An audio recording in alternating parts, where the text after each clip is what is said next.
A single reckless choice was all it took to make Vera Ashton the most wanted woman in Chicago. And she made it without thinking, in under 3 seconds, wearing a borrowed gown and clutching a glass of Perrier Jouet. The Lyric Opera House was suffocating on a Saturday night in March. The kind of suffocating that only happened when the city's wealthiest 200 people packed into one gilded room for a pediatric cancer fundraiser and drank enough Krug champagne to float a yacht. The main hall still smelled of rosin and warm brass from the first act. Vera had performed the Sibelius violin concerto to a standing ovation 40 minutes earlier, the callous tips of her fingers still buzzing from 3 hours of rehearsal that morning. She was 27 years old, first-chair violinist for the Chicago Symphony Orchestra, and she did not belong in this crowd, not in any real sense. She played for them, entertained them, collected her check, and went home to her third-floor walk-up in Wicker Park, the art world's version of the Help. Vera had slipped away from the post-performance cocktail hour to find a bathroom that wasn't occupied by 3 socialites comparing blowout appointments. She found a quiet corridor behind the grand staircase, followed it past a service door, and pushed into a small anteroom the opera house used for private receptions. It was supposed to be empty. It wasn't. 2 men stood in the far corner near a marble side table lined with champagne flutes. One was tall, broad-shouldered, dressed in a black suit that fit him the way most men's suits never did. He held a glass loosely in one hand, half turned toward the tall windows, his profile sharp and aristocratic against the amber glow of the city skyline. He was speaking quietly into a phone, his voice too low to carry. The second man stood slightly behind him, and something about the way he stood made the hairs on the back of Vera's neck rise. She had grown up in hospitals. Her mother, Dr. Patricia Ashton, had been the chief trauma surgeon at Northwestern Memorial for 22 years. Vera had spent her adolescence sitting in waiting rooms, scrubbing into observation bays when her mother forgot to arrange childcare, learning the difference between controlled urgency and the specific body language of someone who did not want to be noticed. She knew when a person was pretending to belong somewhere. She could see it the same way she could hear a musician playing out of tune, a half-beat wrong, a posture slightly off. This man was off. He was dressed well enough. Dark blazer, no tie. But his eyes weren't moving the way a guest's eyes moved. They were tracking the door behind Vera, the tall man's position, the table, and his right hand was already at the champagne flutes, sliding something between 2 fingers, his thumb pressing down. Vera's brain processed it before she even had a word for it. The small folded paper packet, the practiced ease of the movement, the tall man turning slightly, reaching for the nearest glass. She moved before she made the conscious decision to move. "There you are," Vera announced, pitching her voice loud enough to carry, loud enough to startle both men. She crossed the anteroom in 6 determined strides, her heels clicking against the parquet floor. "I have been looking everywhere for you." The tall man turned. His eyes were a pale, stormy gray, the color of Lake Michigan in October, and they landed on her with a precision that made her stomach drop. He wasn't startled, exactly, more like recalibrating. The second man had gone absolutely still. Vera didn't look at him. She locked her gaze on the tall man, grabbed the champagne flute directly from the table. The one the second man's hand had hovered over, the one she could not be certain about, and pressed it smoothly into the tall man's free hand, lifting the phone from his ear with her other hand, and setting it firmly on the marble beside him. "Drink," she said. Then she turned to the second man, her chin lifted, every ounce of stage composure she'd developed over 20 years of performing pressed into her voice. "I'm sorry. We have a dinner reservation we're already late for. Do you mind giving us a moment?" The second man stared at her. His jaw was tight, his eyes flat and calculating. For a horrible stretched second, Vera thought he was going to say something or do something worse. Then he looked at the tall man, and the tall man's expression had shifted into something Vera couldn't read. Cool. Almost amused. The grey eyes moved deliberately from Vera's face to the second man, and the message in them was wordless and absolute. The second man left without speaking. The anteroom door closed behind him. Vera exhaled. She turned back to the tall man and found him watching her with that same expression, not warm, not threatening, but intensely, uncomfortably focused. He hadn't touched the champagne flute. He was simply holding it, studying her the way she imagined people studied art. They hadn't decided whether they liked yet. "I don't know you," he said. "No," Vera agreed. Her hands had started to shake. She folded them in front of her. "The man who just left was about to put something in your drink. I saw him do it." The tall man looked at the champagne flute in his hand. He set it carefully on the marble table, away from the others.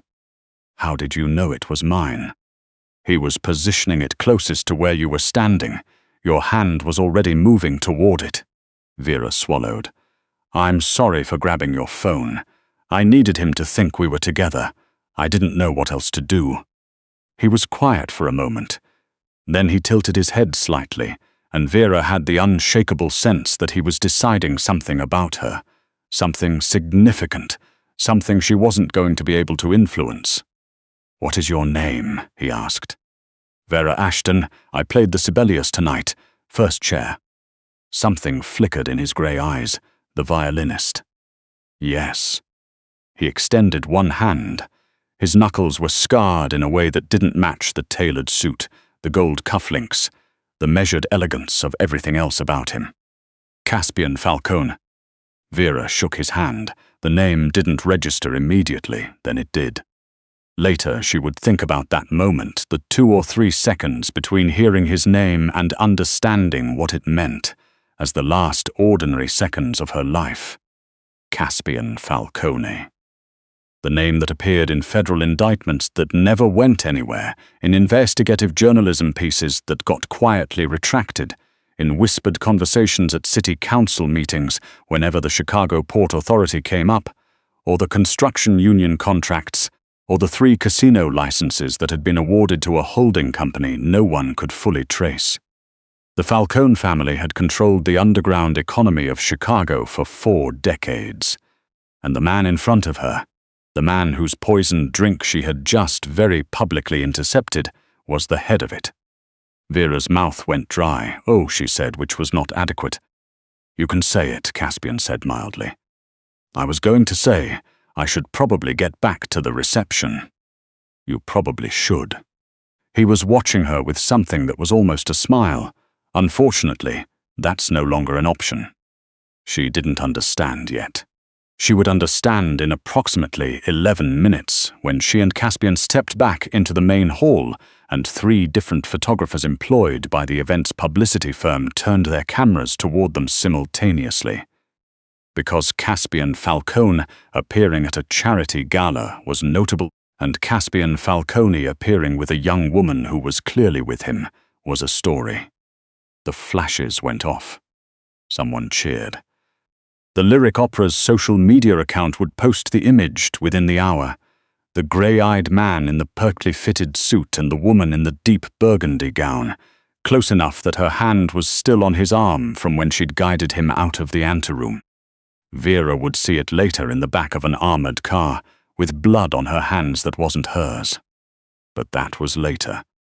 For now, she stood beside Caspian Falcone as his security team materialized from the edges of the hall. 4 men she hadn't noticed until that moment. All of them in dark suits, all of them carrying the specific stillness of people trained to hurt other people efficiently. They formed a loose perimeter around Caspian without drawing attention to themselves. Professional. Practiced. "There's a car outside," Caspian said quietly, his attention moving over the room in a way that looked casual to everyone else but felt, to Vera, like surveillance. "My security has identified the man from the anteroom. He has 2 associates in the hall." "Associates," Vera repeated. "Serbian. The Zekovic organization. They've been reaching for a foothold in the port districts for 2 years. He glanced at her, and the look was not unkind. "I'm telling you this because you need to understand that they now know your face." The room felt suddenly smaller. The champagne in Vera's hand seemed absurd. "They think I'm with you." "They know you intervened. Yes, which means they will want to know who you are, what you know, and how to use you. He said it, the way someone would read a weather forecast, matter of fact, already calculating what came next. The car will take you somewhere safe until we've handled this. I'm not going anywhere with you, Vera said. It came out more firmly than she expected. The not-quite smile appeared again. Miss Ashton, you are a first-chair violinist from Wicker Park. They are a crime organization with 17 active enforcers in the metropolitan area. I am offering you the only reasonable option. She wanted to argue. She looked across the room at the nearest photographer, still watching their direction with professional interest, and thought about the image already being uploaded somewhere, and thought about the man in the anteroom whose hand had been steady with practiced certainty, and said nothing. The armored Escalade was already idling on Wacker Drive when they came through the stage exit. Vera got in. What she didn't expect was the convoy. 2 more SUVs bracketing theirs, a black sedan pulling ahead, the whole formation moving through the Chicago night with quiet, coordinated efficiency. Caspian sat beside her in the back seat, his phone already in his hand, speaking low Italian to someone on the other end. His expression was flat, focused, a man handling logistics. Vera pressed her back against the door and thought about her mother, who used to say that the only antidote to fear was information. You cannot treat what you don't understand, Vera. So look at the thing clearly before you decide to be afraid of it. She looked at Caspian Falcone clearly. He was 35, maybe 36. The suit cost more than her monthly rent. His hands, despite the cufflinks, had seen real violence. She could see it in the healed breaks across his knuckles, the particular way he held himself when the car slowed at a light, shoulders angled slightly toward the door. A posture that expected threat. He was not a boardroom criminal. He was something older and more dangerous than that. And he had not, she realized, thanked her. She was about to say something when the convoy hit the on-ramp for I-90 and the world outside the windows fractured into chaos. The explosion came from the front, a concussive crack that Vera felt in her sternum before she heard it, like the air pressure drop before a thunderclap. The lead sedan's rear end lifted off the ground in a burst of white flame and came down sideways, blocking 2 lanes. Caspian's hand came across Vera's chest before she'd registered what was happening, shoved her down into the footwell with a force that knocked the breath from her lungs. Down, he said. He had a gun. She didn't know where it had come from. The Escalade bucked as the driver gunned the engine. Muzzle flash strobed through the side windows. The ballistic glass starred but held. Vera pressed her cheek against the floor mat and focused on breathing. Her mother's operating room voice in her head, steady, steady, and listened to the organized chaos above her. Caspian's voice cut through the noise. Push, through, go. Then a wet, ragged sound from the front passenger seat. The convoy broke through the wreckage and accelerated south, leaving the ambush behind in a burning 1/4 mile of expressway. Vera pushed herself upright and looked at the front seat.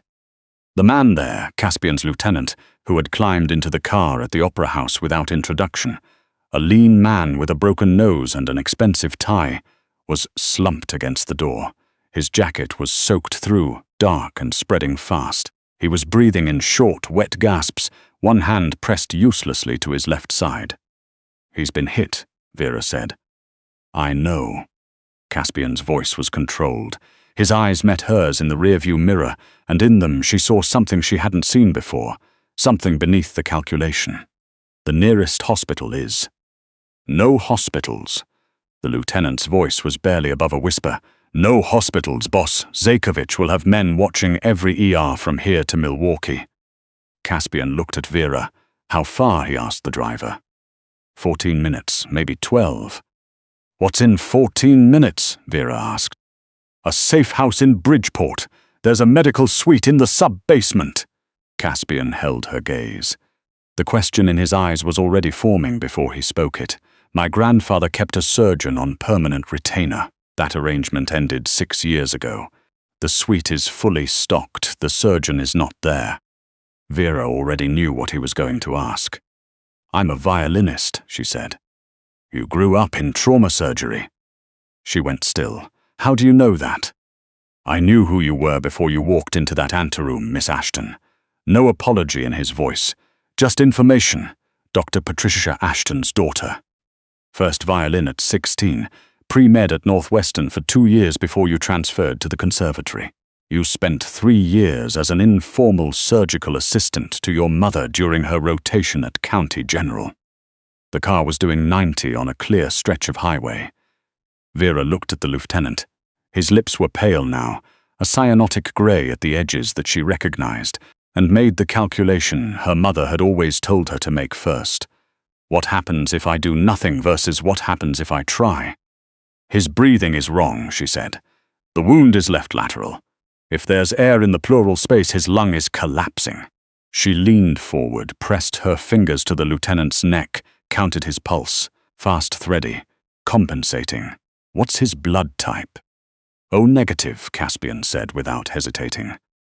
Tell me the safe house has O negative stored. It does. Then drive faster. The safe house was a grey brick, 3 flat on a quiet Bridgeport block that looked like every other building on the street. The difference was in the basement, accessed through the kitchen pantry via a door that shouldn't have existed behind the shelving unit, descending into a white-tiled corridor that smelled of antiseptic and filtered air.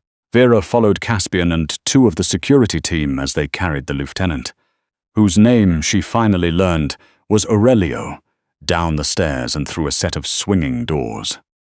The suite was exactly what Caspian had described: surgical table, overhead LED lights, a ventilator, cabinets stocked with trauma supplies that someone had maintained with obsessive precision, a refrigeration unit against the far wall.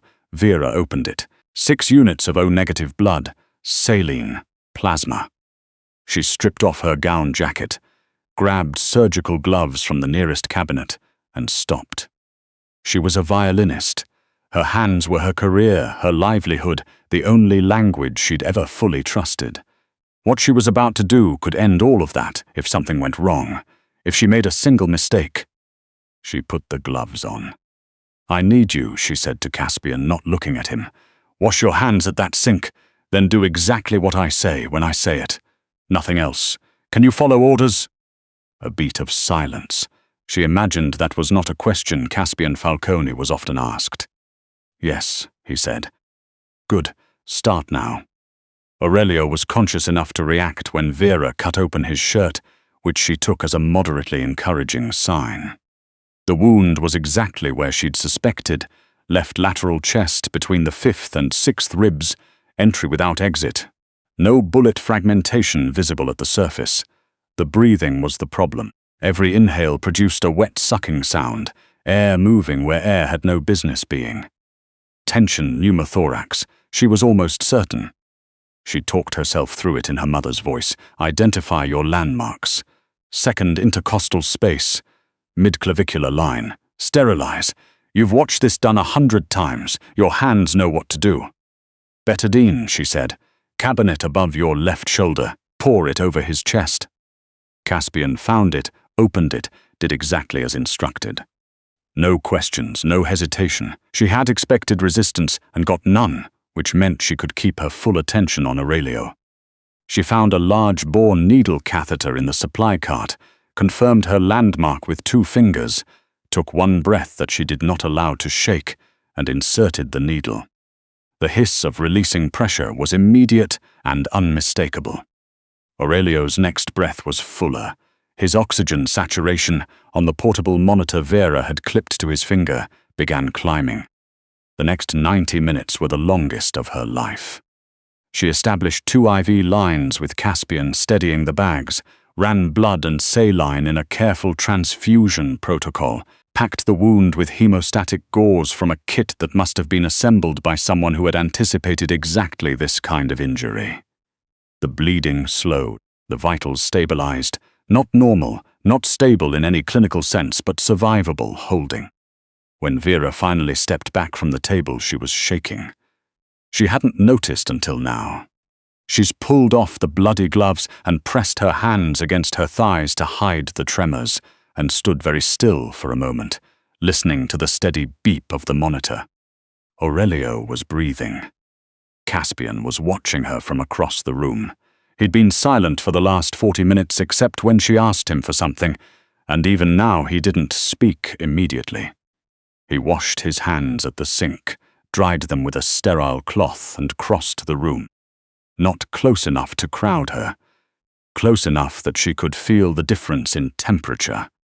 He would have been dead in 20 minutes, Caspian said. Probably 15, Vera said. Her voice came out steady. She was a little proud of that. You saved his life. I managed an acute tension pneumothorax in a controlled environment with fully stocked supplies. She finally looked up at him. He still needs a real surgeon.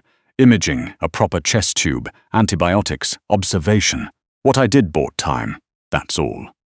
It's enough. Something in Caspian's voice had changed. The flat administrative precision was still there, but underneath it was something weighted and unguarded. My grandfather used to say that a person shows you who they truly are when they have no reason left to pretend. He studied her face. You had no reason to do any of this, Miss Ashton. The anteroom. This, a slight gesture toward Aurelio. Nothing obligated you. Vera thought about that. I saw something wrong. I had skills that were relevant. She shrugged, which felt ridiculous. Covered in someone else's blood in the sub-basement of a Bridgeport safehouse. My mother raised me to believe that's enough of a reason. Your mother was right. Caspian reached out. His fingers barely grazed her jaw, barely contact, barely anything, but it tilted her face upward, and the intensity in his expression was not something she could categorize yet. I need to tell you something. I want to go home, Vera said. After you tell me, I want to get into a cab and go back to my apartment and not think about any of this. I know. But I can't. No. The word was quiet. The photograph from the gala has already circulated in the Zekovich network. They've identified you. They have your address, your rehearsal schedule, your mother's hospital rotations. He watched the implications move across her face and didn't try to soften them. Going home is not an option tonight. Going anywhere Zekovich can predict is not an option. Vera stared at him. The monitor beeped. Aurelio's chest rose and fell in an even rhythm. How long? Until I've neutralized the threat, my organization has the reach to do it. It requires time. Your organization, she said flatly. Yes. The same organization that controls the Port Authority and the construction unions and has a fully equipped surgical suite hidden in a Bridgeport basement. The same. Vera sat down on the floor because her legs were done arguing with her. She pressed her back against the cool tiled wall and looked up at the ceiling. The fluorescent lights hummed. She thought about her violin, locked in its case in her dressing room at the Lyric. She thought about her mother, who would be horrified and then quietly, surgically proud. She thought about the man in the anteroom, the practiced ease of his hand, the thing she had not thought twice about stopping. You knew who I was before I walked into that anteroom, she said. Yes. So you knew what I could do. The silence this time was a different kind. Caspian crouched down to her level, the way you do when you want a conversation to be honest, and Vera looked at him squarely. The meeting tonight was a negotiation, he said carefully. The Zekovich organization sent an envoy. It was supposed to be a preliminary conversation about port district boundaries. He held her gaze. The poison was not the negotiation I was expecting. It suggests their intentions are different from what we understood. And me walking into that room was unexpected. Something moved through his expression that he didn't try to hide and changed the outcome. You could have handled it yourself. I could have handled it differently, yes, a pause, not better. Vera let her head fall back against the tiles. Exhaustion was settling into her bones, deep and total. Her fingers ached, from the violin, from the surgical work, from the particular tension of being terrified and having to function through it anyway. How long? She asked again. I'll know more tomorrow. I need my violin. If it's more than one day, I need my violin. Something shifted in his expression. The calculation was still there, but underneath it was something else. Something she couldn't name yet, didn't have the vocabulary for. "I'll have it brought to you. And my cat." A very slight pause. "And your cat?" "His name's Bartok," Vera said. "He's difficult." "I'll manage," Caspian said, and for the first time since the anteroom, what moved across his face was unmistakably a smile. Brief, restrained, entirely real.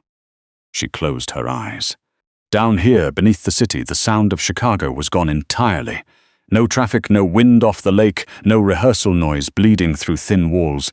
Just the monitor, Aurelio's steady breathing, the hum of filtered air. In the morning, she would assess this rationally. She would make a plan. She would think about calling a lawyer, possibly the police, and then immediately understand why calling the police was not a functional option in this specific situation. She would be frightened and practical and find a way through. But right now, in the sub-basement of a Bridgeport safe house, Vera Ashton let herself sit very still and feel the full weight of what had happened. The anteroom, the gala, Aurelio's chest expanding after the needle, Caspian's hand steadying an IV line without being asked twice. She had walked into a quiet corridor, looking for an empty bathroom. Caspian rose and turned to check Aurelio's monitor. His jacket was ruined. His cufflinks still caught the fluorescent light. He moved through the surgical suite with the same measured efficiency he'd maintained all night, and Vera watched him and understood, with the particular clarity that only exhaustion and adrenaline together can produce, that she was not going to be able to think of him as simply dangerous. He was dangerous, that part was accurate. But dangerous had never, in Vera Ashton's experience, been the whole story about anyone. He paused at the door, looked back at her and said quietly, "I don't make promises lightly. When I tell you that you are safe here, I mean it absolutely." "I know," she said. And the unsettling part, the part she would think about for a long time afterward, was that she did.